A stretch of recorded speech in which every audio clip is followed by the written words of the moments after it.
Täna räägime siis õppeaasta lõpust õpetajale, klassijuhatajale, et mis toimingud tuleks kindlasti ära teha, enne kui õppeaasta lõpeb.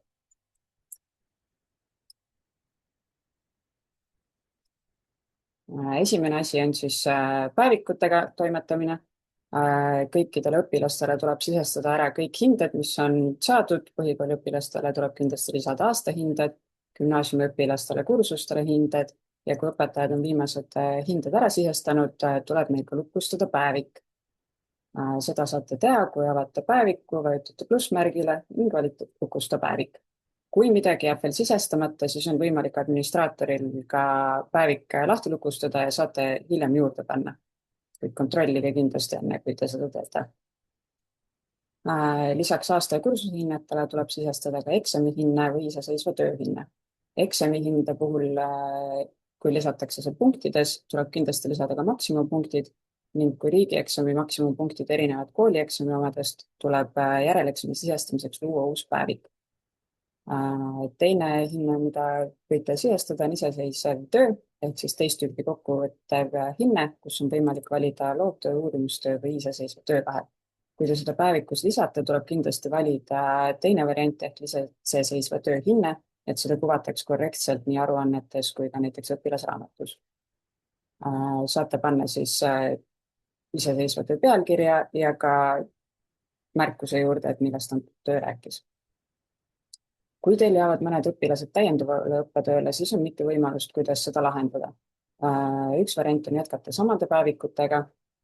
Sealjuures siis on variant, kas viia kõik õpilased, kes ei jää täiendavale õppetööle juba üle ja aktiivsetena jäävad päevikutesse ainult täiendaval õppetööl olevad õpilased või siis ei vii kedagi üle ning kasutada nendes päevikutes individuaalseid ja grupitunde konsultatsioonide ja lisatööde märkimiseks. Teine variant on luua täiesti uued päevikud täiendava õppetöö jaoks, lisada ainult need õpilased, kes täiendavad õppetööd käivad. Sellisel juhul saate lisada ka paralleele ühte samasse päevikusse. Antud päevikusse lähevad siis kirja ainult puudumised, tunnitööd, märkamised ja muu selline. Hinded tuleks parandada siis olemasolevas ainepäevikus korrektseks, et neid uude päevikusse ei lisata. Meie soovitus üldiselt on jätkata samade päevikutega ja viia ülejäänud õpilased lihtsalt üle. Lisaks tavapäevikutele tuleb korda teha ka lõpupäevikud, et nendega tuleks tegutsema hakata siis, kui tavalised päevikud on kõik juba lukus ja sellisel juhul on enamus infot juba lõpupäevikus olemas. Kuvatakse näiteks kõik 3 aasta jooksul saadud hinded ainetes, kus on siis õppekava all märgitud, et ainehinne on õppekavas, EHIS-kursuste arv ning mõlemaid saab siis lõpupäeviku kaudu ka muuta õpetaja, kes on õppekavalt määratud lõpuhinde sisestajaks. Ja lõpupäevikut te leiate, kui te lähete siia õppekava ainekaart, valite gümnaasiumi, näiteks eesti keele ja avate lõpupäeviku.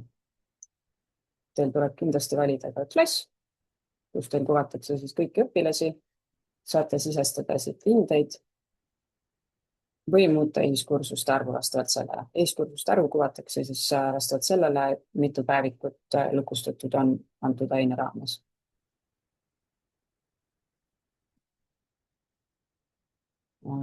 Lisaks tuleb õppeaasta lõpus vastavalt sellele, kuidas teil on kool üles ehitatud, ka klassijuhatajatel mõnikord lisada oma klassi õpilastele üleviimise otsused. Seda saate teha siis otsustelt.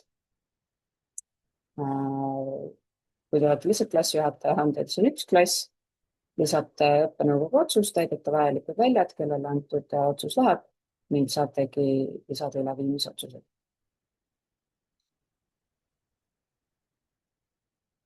Õppeaasta lõpus tasub läbi käia ka mõned aruanded, millest peamine on siis EHIS-aruanne, hinnete aruanne, mis on klassijuhatajale, koolijuhile avalik, kust näete kõikide oma klassiõpilaste hindeid kõikides ainetes. Sealt on väga hea jälgida, millised ained on välja pandud, millised veel ei ole ning vastavalt sellele siis suhelda kas õpilase enda või õpetajaga. EHIS-i aruanded leiate aruannetelt, EHIS ja hinnete aruanne. Siin tuleb valida ka klass ja neid aruannete siis kuvatakse teile terve teie klassi õpilaste aruanded.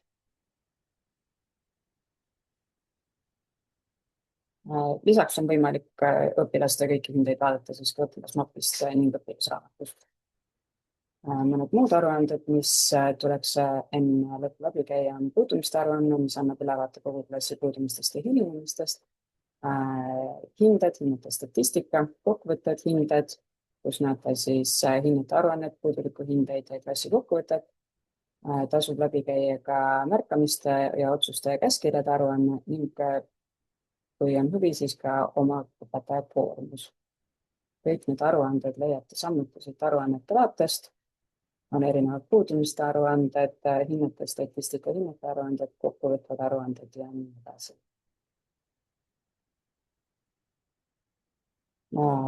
Vajadusel või olenevalt sellest, kuidas teil on koolis töökorraldus korraldatud, tuleb mõned aruanded teil ilmselt ka alla laadida ja selle jaoks on meil nupud, prindinupud aruannete juures olemas, et järgmistel aastal oleks need aruanded ka olemas, sest näiteks puudumiste aruandeid eelmise õppeaasta kohta e-koolis enam ei kuvata. Klassijuhataja vaatest on meil oluline käia üle käitumise ja hoolduse hinded. Kui teil on koolis määratud, et ka aineõpetajad hindavad seda, siis tuleb ka aineõpetajatele antud hinne välja panna, seejärel saavad klassijuhatajad lisada aastahinded. Klassijuhataja ülesanne on siis vaadata, kas kõikidele perioodile on hinded lisatud ja samuti tuleks õpetajal läbi käia ka kõik puudumistõendid, need vastu võtta ja vaadata üle, et ühtegi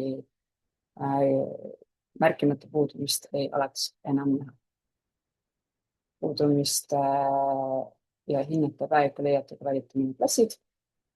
Puudumiste päevikus saate vastu võtta veel käsitlemata puudumistõendid, vaadata üle õpilase puudumised ning hinnete päevikus on siis eraldi välja toodud ka käitumise ja hoolsuse hinded. Samuti on võimalik käitumise ja hoolsuse hindele lisada kommentaari, mida kuvatakse siis hiljem ka õpilase tunnistusel märkamisena.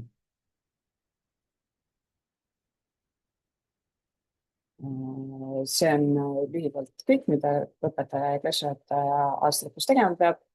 Et endiselt leiate te kõik informatsiooni ka meie teadusbaasist, mis asub siis help.ekool.eu lehel. Uuendusena on see nüüd ka koht, kus te saate meiega ühendust võtta, et antud lehel on selline väike jutumullike all nurgas, mille kaudu saate meile kirjutada. Kui teil on häid mõtteid, mida me võiksime teha, siis saate alati meie mõttekotta lisada ja ning kogukonna kaudu küsida nõu meie käest või ka teistelt koolitöötajatelt. Aitäh kuulamast ja me võime lindistuse lõpetada.